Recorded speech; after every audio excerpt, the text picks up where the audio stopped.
For so were the days of their purification accomplished, to which 6 months with oil of myrrh, and 6 months with sweet odors, and with other things for the purifying of the women. I mean, you have our women today. They go to Bath Body Works.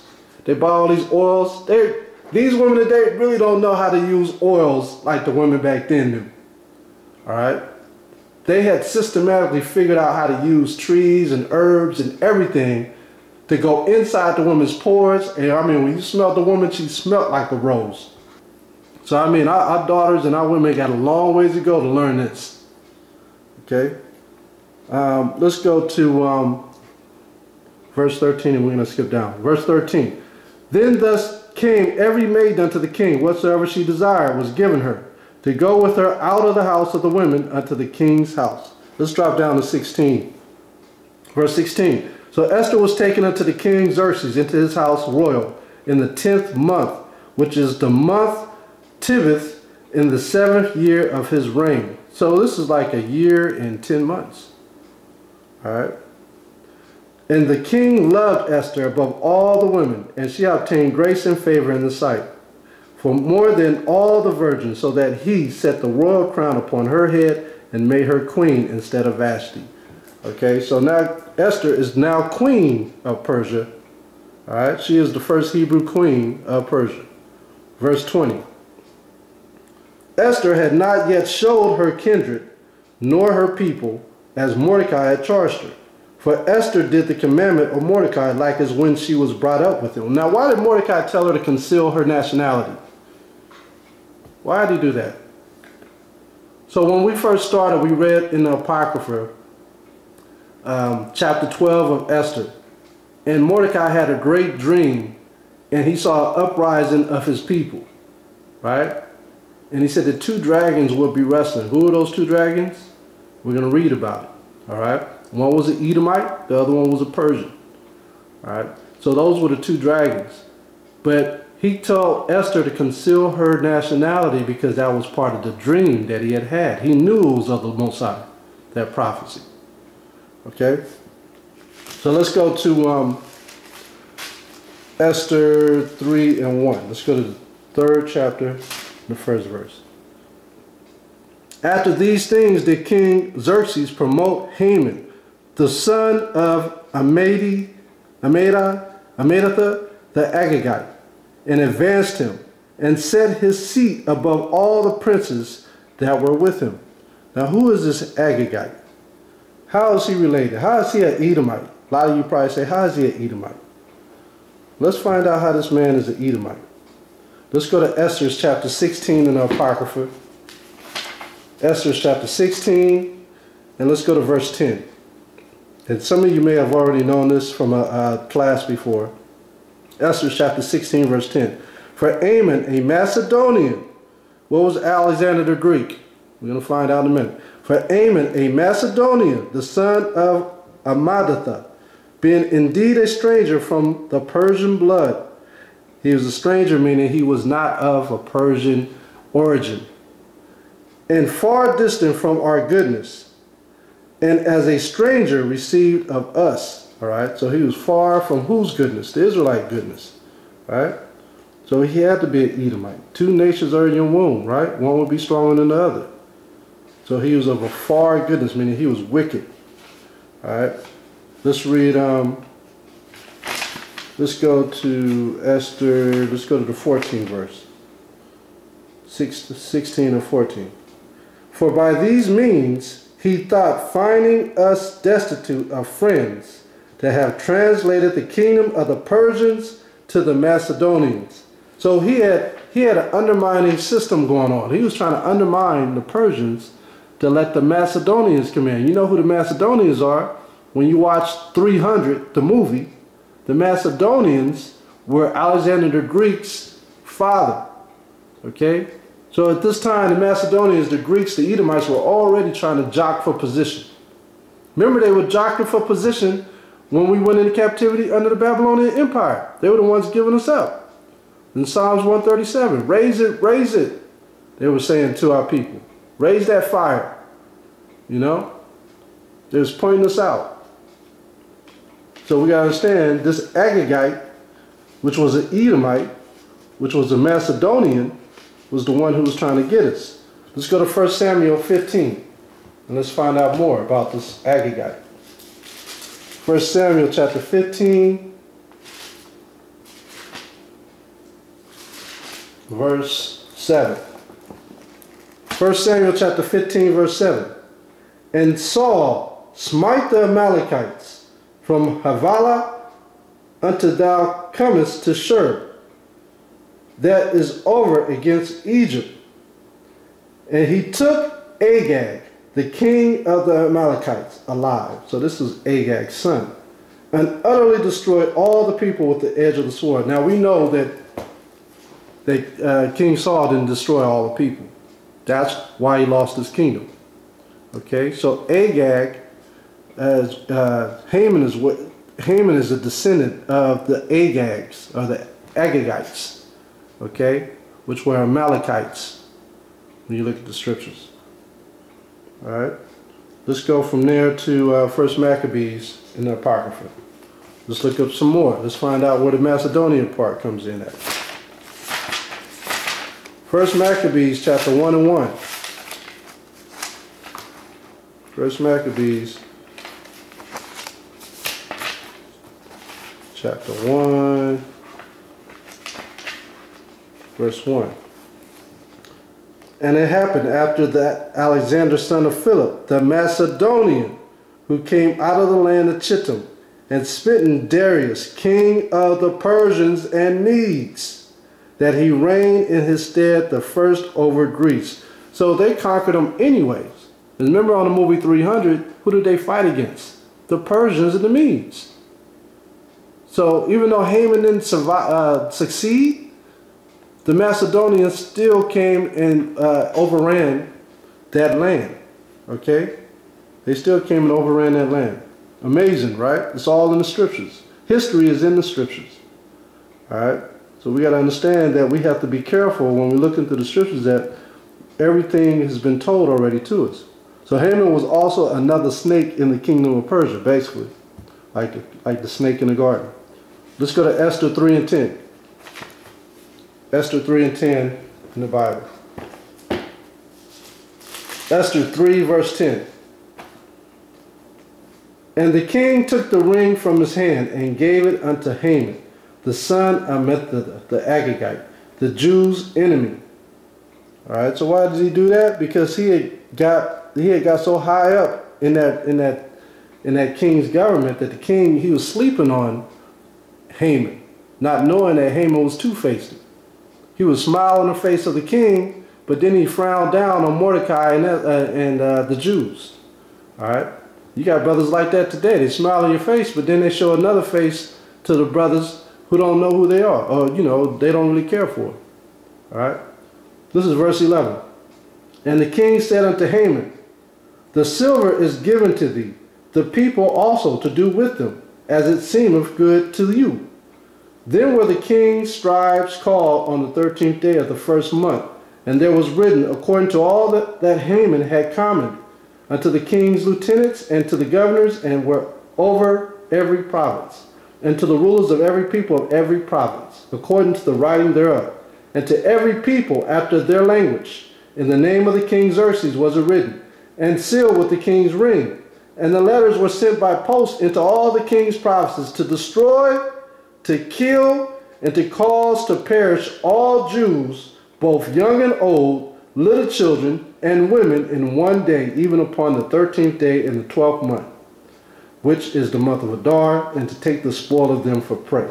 So the king wasn't paying attention. He gave this man power, and this man already hated the Jews. So when he gave him power, like I said, King Xerxes was sleeping on Haman, not knowing that Haman had a contract on the Jews to kill us, right? So he gave him this power. So now you're going to see how we got to Purim. This is when it all started. And when you look at John 10 and 10 in the Gospels, it says the thief cometh to kill, to steal, and to destroy. This is what Haman came to do, to kill, to steal, and to destroy. It's the same thing, right? So when we read this, we have to read it with understanding that we always have enemies in the dark. They're behind the scenes. They get power behind the scenes. All right? Like President Trump has a supremacist, a white supremacist, working in this kingdom, just like during the days of Persia. It's the same thing, right? He's hiring these people. And what are they going to do? Pump fear into our people. So we have to be very careful of the times that are at hand right now. All right? So let's read on. Let's read 13 on down. Let's read 14.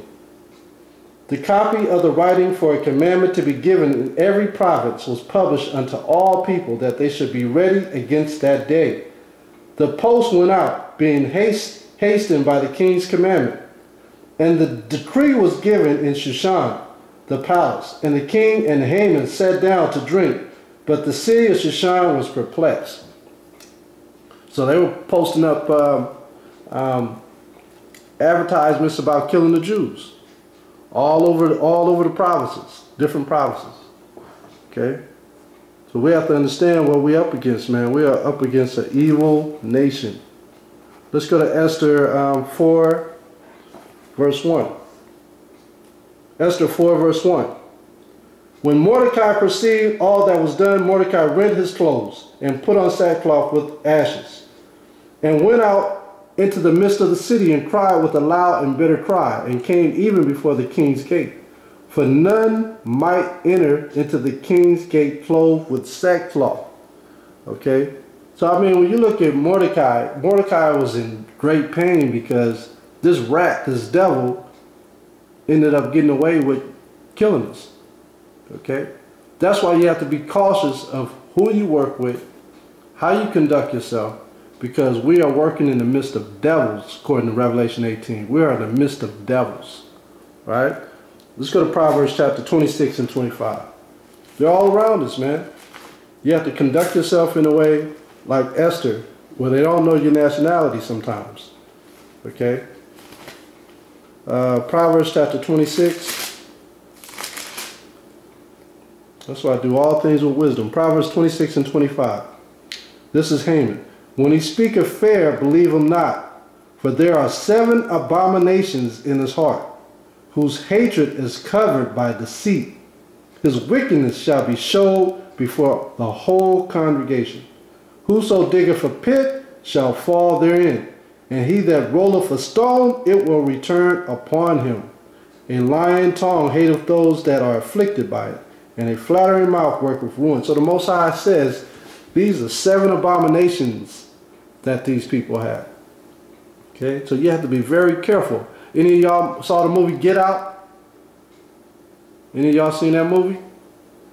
Okay, so the brother was with the Edomite woman, and she flattered him all the way to a snake's pit, right?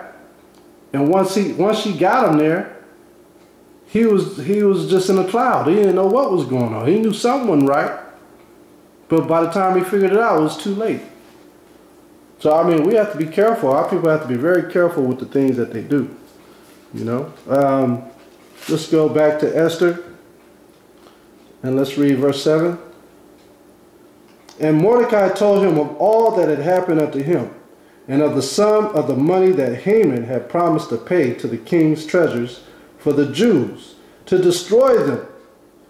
Also, he gave him the copy of the writing of the decree that was given at Shushan to destroy them, to show it unto Esther, and to declare it unto her, and to charge her that she should go into it in unto the king to make supplication unto him, and to make request before him for her people. So Mordecai, being an uncle, know that his niece was right at the neck of the king, right? And he knew if he could get her just to speak on this, that they might have a chance to overcome this Haman. All right, I'll read on. And Hattach came and told Esther the words of Mordecai. Again, Esther spoke unto Hattach, this was her servant, and gave him commandment unto Mordecai. All the king's servants and the people of the king's provinces do know that whosoever, whether man or woman, shall come unto the king into the inner court, who is not called, there is one law of his to put him to death. So back then they had order. You couldn't just walk up on the king, right? like some people do Donald Trump or Obama. They just walk up on them. You can't do that. You know? It says, except such to whom the king shall hold out the golden scepter, that he may live. But I have not been called to come in unto the king these 30 days. So she hadn't seen her husband for 30 days because he was at business. See, these women today, they don't see their husband and they're ready to do something crazy after not seeing their husband for a couple of days. This king was in the same province for 30 days. She didn't see her husband, but she remained faithful to this man. All right. Verse 12. And they told to Mordecai Esther's words. Then Mordecai commanded to Esther, think not with thyself that thou shalt escape in the king's house more than all the Jews. He's saying, look, just because you're up under the king, you better think about your people. Don't think about yourself. This is bigger than you. See, this book was about Esther, but what it's really about is the glory of the Most High. That's what this book is really about.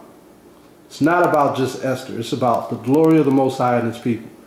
He just used Esther to be that vice to get us out of this situation. Verse 14. For if thou altogether holdest thy peace at this time, then shall their enlargement and deliverance arise to the Jews from another place. What does that mean? That means that he'll allow them to be destroyed, and the uprising of the Jews will still live in another province. Okay? But that particular province, they die. All right? But thou and thy father's house shall be destroyed. And who knoweth whether thou art come in the kingdom for such a time as this? He's telling them, look, you were born for this moment. This is what we raised you for this very moment. Then Esther bade them return Mordecai this answer.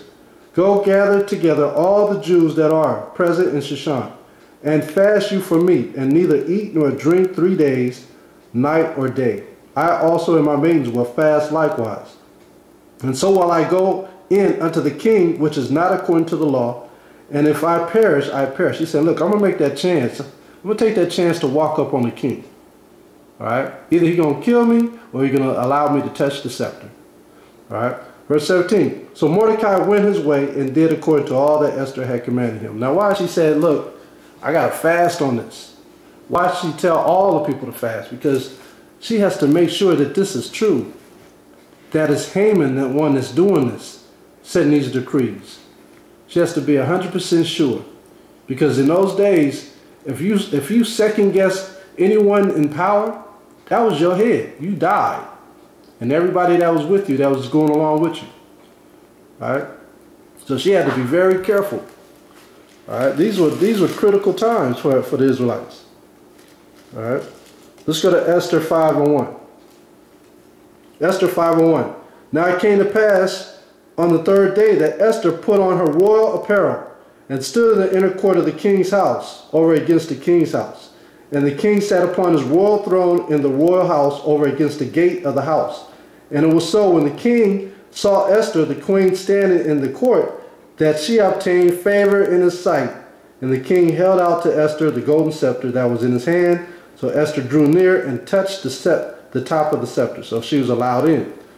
Then said the king unto her, What wilt thou, Queen Esther, and what is thy request? It shall be even given thee to the half of my kingdom. And Esther answered, If it seem good unto the king, let the king and Haman come this day unto the banquet that I have prepared for him. So she's trying to set Haman up, all right, by having a special private banquet with Haman, the king, and just her. Then the king said, because Haman to make haste, caused Haman to make haste that he may do as Esther hath said. So the king and Haman came to the banquet that Esther had prepared. All right. So at this banquet, the queen put forth a petition to the king. And a petition, if none of you brothers and sisters know what a petition is, it's a case. She put forth a case to the king. All right. You go to court, that's a petition, a case. So she did that, and she actually requested that they would accept her second petition to come to another banquet. Okay? And so they both agreed. Okay, so now I'm going to jump down to 13 and watch this. Let's read verse 10. Nevertheless, Haman refrained himself, and when he came home, he sent and called for his friends and Zeresh his wife, And Haman told them of the glory of his riches and the multitude. He's bragging now. He said, look, I got this, I'm up under the king. You know, I've made it all the way to the top, basically. And the multitude of the children and all the things wherein the king had promoted him, and how he had advanced him above the princes and servants of the king. Haman said, moreover, yea, Esther the queen did let no man come in with the king unto the banquet that she had prepared but myself. And tomorrow am I invited unto her also with the king. So he bragged, not knowing that Queen Esther is actually a Hebrew Israelite. Yet all, and it's the very people that he hates. Verse 13, yet all availeth me nothing as long as I see Mordecai the Jew sitting at the king's gate. So he hated Mordecai with a passion because Mordecai killed the two eunuchs. Had the two eunuchs. He snitched on the eunuchs, right? And so he got them killed. But that was all Haman's. That was all his conjuring up spirit. Verse 14. Then said Zeresh's wife and all his friends unto him, let a gallows be made of 50 cubits high. Gallows is a hanging mechanism or a hanging device like we had here in America with the slaves when they were hangers. So Haman created what? More hanging devices. So even back then when we were being hanged. See? This is all part of the scriptures. Yahushua was hanged from a cross, from a tree. Right? We were the only people hanged like that. So we have to understand that this is all part of the prophecies. All right? Verse 14. Then said Zeresh, his wife, and all his friends unto him, let a gallows be made of 50 cubits high, and tomorrow speak thou unto the king, that Mordecai may be hanged thereon. Then go thou in merrily with the king unto the banquet. And the thing pleased Haman, and he caused the gallows to be made. So he had all these hanging mechanisms made all over the different kingdoms, the different cities. For what? For the Jews. He established a special day for the Jews to be hung. Okay? So we have to understand, look, we have these same enemies today. Let's go to Esther, and let's read. I'm trying to run through this real quick so you brothers and sisters can get it. Let's go to Esther chapter 7, and let's read verse 1. On that night could not the king sleep, and he commanded to bring the book of records of the Chronicles, and they were read before the king. And it was found written that Mordecai had told Abigthana and Teresh, two of the king's chamberlains, the keepers of the door, who sought to lay hand on the king Xerxes. And the king said, what honor and dignity have been done to Mordecai for this? Then said the king's servants that ministered unto him, there is nothing done for him. And the king said, who is in the court?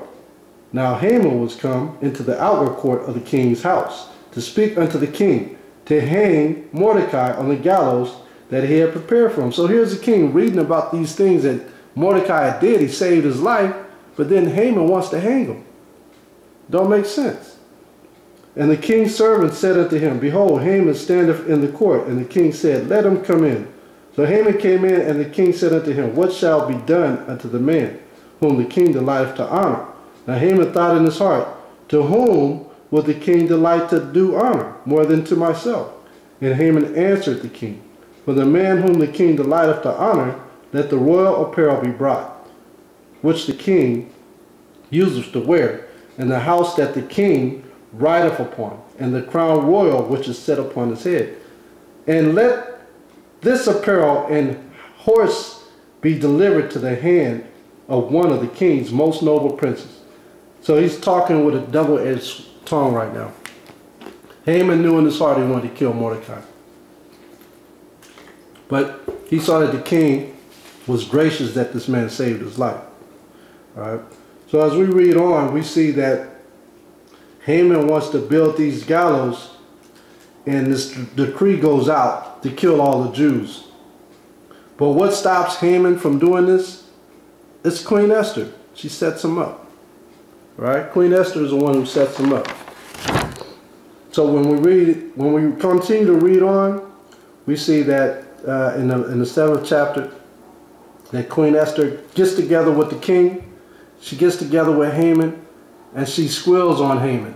And she tells that king that Haman wants to kill her people, and she reveals herself as an Israelite. All right?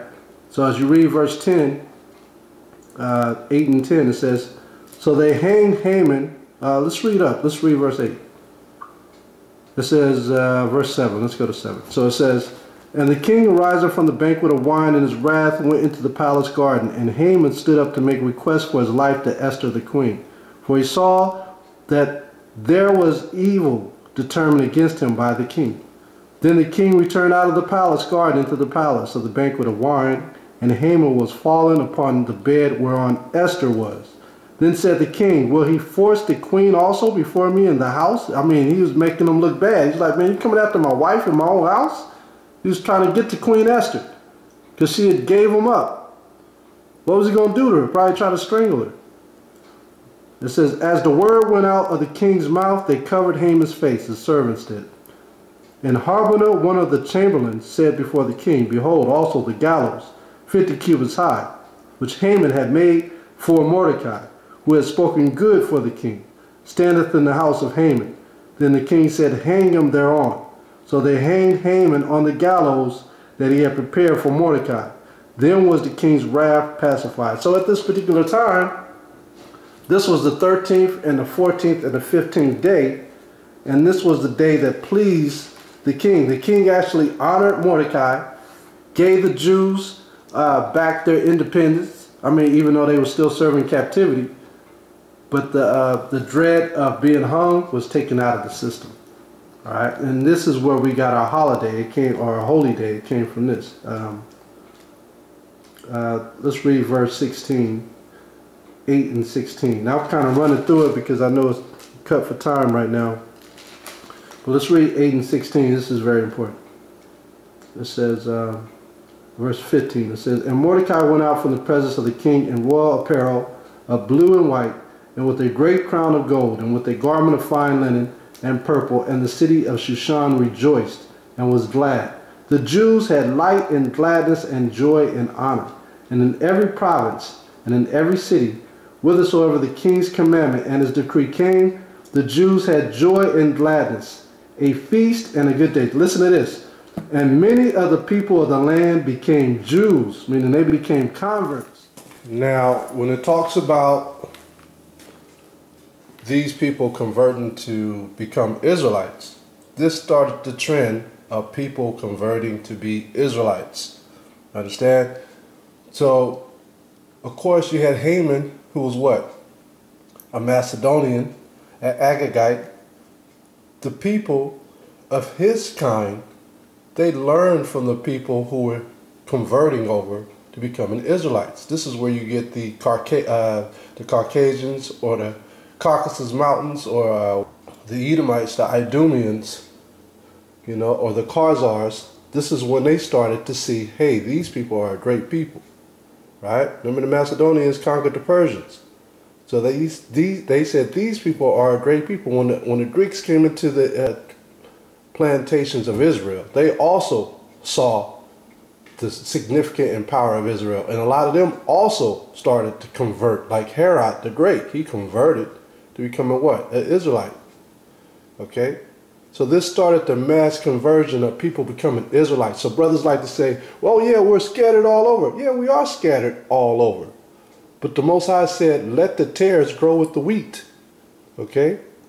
So when you look at the hardcore of it, when you look at the actual Israelites, when you go into 2nd Ezra chapter 13, it tells you that the 10 tribes, the actual 10 tribes, saw that they wanted to get away from the heathens and go to a more peaceable place to do what? To learn their laws, statutes, and commandments. So they got out of that land, because you had the heathen who had became converts, who were still polluting the land, like in the book of Exodus and the book of Numbers, when the heathen left with Israel into the wilderness. The heathens were the ones who still wanted all the precious foods of Egypt. It was the same way in Babylon. It was the same way in Persia. Once they converted, they didn't necessarily give up everything that they had. They just took the name of being a conversion of an Israelite. Do you understand? So our people got to understand, look, our people got far away from them. Just like the Judites, we got far away from them heathens who were calling themselves us. We went far into West Africa. Okay? It's the reason why we fled. They knew who the natural Jews were versus the false Jews who wanted to be a part of us. They knew. This is how we got rounded up in West Africa. So I say all that to you so you don't get confused when certain brothers say, oh, that 12 tribe chart is false. No, the 12 tribe chart is very accurate. Very accurate. It's the most accurate thing we have today in this generation. Okay? And from that, you're going to see all the history and all the artifacts that come along with it, substantiating the truth of who the Negroes, Latinos, and American Indians are. Okay, so let's go on. For the fear of the Jews fell upon them. So all these people converted to being what? Jews. Israelites. Now, how are you going to have converts? Just like I said this past week when we was out on the street, brother said, he was asking me about the Ethiopians, and I told him that the Ethiopians always wanted to be us. When we were always in power, everybody wanted to be Israelites. When we was doing bad, nobody wanted to be Israelites. All right? That's just the way it goes. Like right now, don't nobody want to be an Israelite. But as soon as we start gaining power, Yahushua come back and redeem us, everybody's going to want to be an Israelite. Everybody's going to convert. Why? Because they want to be saved. They want to follow us. When you read Zechariah chapter 14, it says that everyone would grab hold of a person who is called a Jew. Right? They're going to be reaching for it. We're going to be trying to get out of here. We ain't going to be thinking about it. They're going to be trying to grab our coattail. Right? They're going to see how special of a people we are. This is what we have to understand as a people. We have a great power coming for us. And we're going to be trying to shake these people off. We ain't going to be able to get rid of them. Imagine that. That's why he said, ask for the heathen and I shall give them to you. Right? If you ask, then you know what you're going to get. All right? But you're going to get that times many more. You're going to multiply it. Let's look at Esther chapter 9, verse 17. On the 13th day of the month of Adar, and on the 14th day of the same, rested they and made it a day of feasting and gladness. But the Jews that were at Shushan assembled together on the 13th day thereof, and on the 14th thereof, and on the 15th day of the same, they rested and made it a day of feasting and gladness. Therefore the Jews of the villages that dwelt in the unwalled towns made the 14th day of the month Adar, a day of gladness and feasting, and a good day, and of sending portions one to another. And Mordecai wrote these things and sent letters to all the Jews that were in the provinces of the king Xerxes, both near and far. All right, so this is what we were supposed to do. This was ordained in the books of the law, that we were to keep this day throughout our generations, and this is what we call Purim. And you can read more of this in the Apocrypha. You can read about it in the book of Maccabees. It's also in there. All right? Because think about that. We always kept our laws. We always kept our feast days. Very important. But Purim is coming up Friday night, Saturday night, and Sunday night. What are we to do? Have a feast. Cook something that you always like to eat. You know what I mean? Get together with your family and enjoy. Go over these feast days every time we come up on one and talk about the significance of it. Because a lot of our people just don't know what these days are. You know, the more we talk about it, the more we learn about it, the more we study it, and the more we start sharing it with others. And that's the whole goal. You know, this was a great day in that day. You know, can you imagine celebrating with these brothers and sisters during that time? So, I mean, you know, this is a big time. I have been with you wherever you have gone, and have destroyed all the enemies in your path.